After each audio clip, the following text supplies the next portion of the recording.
খেলাধুলার মধ্য দিয়ে ভ্রাতৃত্বের বন্ধন সুদৃঢ় করতে উত্তর ২৪ পরগনার নারায়ণপুরে আয়োজিত হল এক জমজমাট ক্রিকেট টুর্নামেন্ট। রবীন্দ্র সংঘের পরিচালনায় এবং ২৯তম বর্ষে পদার্পণ উপলক্ষে আয়োজিত হল দিবারাত্রি মিনি ক্রিকেট প্রতিযোগিতা ২০২৬।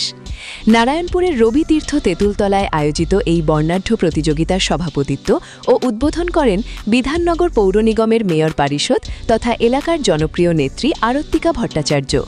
এলাকার যুব সমাজকে মাঠমুখী করতে এবং খেলার পরিবেশ বজায় রাখতে রবীন্দ্র সংঘের এই বিশেষ উদ্যোগকে সাধুবাদ জানিয়েছেন বিধায়ক তাপস চ্যাটার্জি।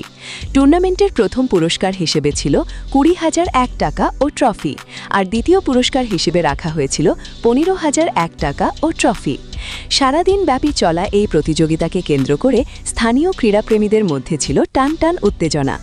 খেলাধুলার এই মিলন মেলায় সকলকেই সাদর আমন্ত্রণ জানিয়েছিলেন ক্লাব কর্তৃপক্ষ। দেখতে থাকুন বেঙ্গল নিউজ টিভি।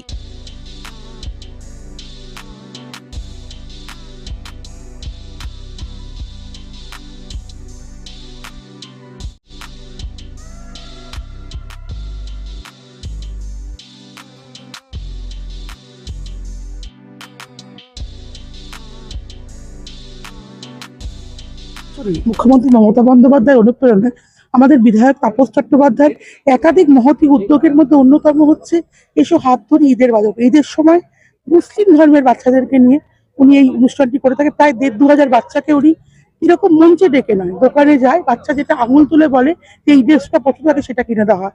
যেভাবে তিনি তার নাতনিকে জামা কাপড় কিনে দেন, আবার ঠিক পুজোর সময়তেও তিনি কিন্তু একই কাজটা করেন, এসো হাত ধরে পুজোর বাজার করে। প্রচুর বাচ্চারা, তাদের মুখে হাসি ফোটে, তারা খুব আনন্দের সাথে আজকে ঈদের বাজার করছে এবং সকাল ১০টায় শুরু হয়েছে। আপনি এখনো গিয়ে নারায়ণপুরে দেখুন, এখনো ঈদের বাজার চলবে, প্রায় রাত ১২টা অবধি চলবে এই বাজার তাপস চট্টোপাধ্যায়ের উদ্যোগে। এবং আজকে সন্ধ্যেবেলা আমাদের রবীন্দ্র সংঘ ক্লাব, যে ক্লাব আমাদের কাছে খুব প্রাণের ক্লাব, এই ক্লাব সারা বছর সামাজিক দায়বদ্ধতা পালন করে এবং খেলাধুলার ক্ষেত্রে বিভিন্ন ভূমিকা, তারা বিশেষ ভূমিকা তারা নেয়। ক্রিকেট টুর্নামেন্টটা প্রত্যেক বছর করে, তারা এই বছরও করেছে। এলাকার সমস্ত ক্লাবগুলো এখানে ইনভলভ হচ্ছে।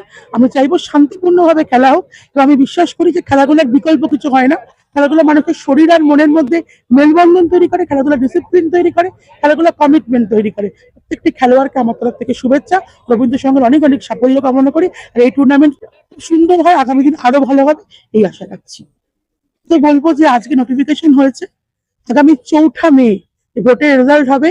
সারা বাংলা জুড়ে সবুজ ঝড় বইবে এবং মুখ্যমন্ত্রী মমতা বন্দ্যোপাধ্যায় চতুর্থবারের মধ্যে মুখ্যমন্ত্রী হবে, এটা সময়ের অপেক্ষা। আর দ্বিতীয়বারের জন্য বিধায়ক তাপস চট্টোপাধ্যায় বিধায়ক হবে, এটাও সময়ের অপেক্ষা। এটা আমরা সকলে মিলে অপেক্ষা করে আছি।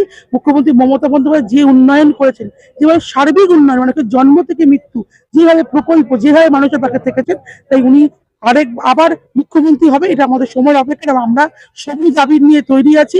৪ঠা মে আমরা সবুজ আবিরে সবাই মেতে উঠবো। তৃণমূল কংগ্রেসের কর্মী হয়ে কালকে যেভাবে আমাদের মন্ত্রী বাজার ওপর অ্যাটাক হয়েছে, আমি ধিক্কার জানাচ্ছি, লজ্জা জানাচ্ছি।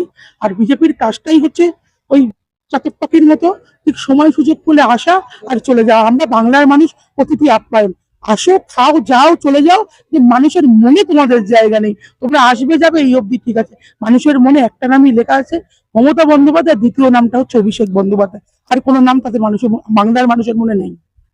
খেলার দেখুন, আমাদের রাজারহাট নিগমের বিধায়কের উদ্যোগে ইএসডব্লিউ বলে একটা সংগঠন আছে, যারা সারা বছরই খেলাধুলা, cricket, football, volleyball, carrom board এবং এমনকি মেয়েদেরকেও খেলার আঙ্গিনার জন্য লুডো প্রতিযোগিতা হয়। আমরা সবসময় যারা আমাদের এখানে দেখবেন, আপনারা খেয়াল করে যে ক্লাব মানে অনেকে মনে করে যে কোনো একটা জায়গায় বসে হয়তো নেশা ভান হচ্ছে, কোনো জায়গায় বসে হয়তো আড্ডা হচ্ছে, কিন্তু আমাদের এখানে ক্লাব মানে সব ছেলেরা একত্রিত হয়ে টিম তৈরি করবো, কার কত ভালো টিম হবে, আমরা ক্রিকেটে নাম দেবো, আমরা ফুটবলে। আমাদের এখানে খেলাধুলাটা একটা উৎসবে পরিণত হয়েছে। আমি চাই, আর সত্যি তো আমার নিজের ঘরেও সন্তান আছে, যে খেলার আঙ্গিনায় বাচ্চারা আসুক।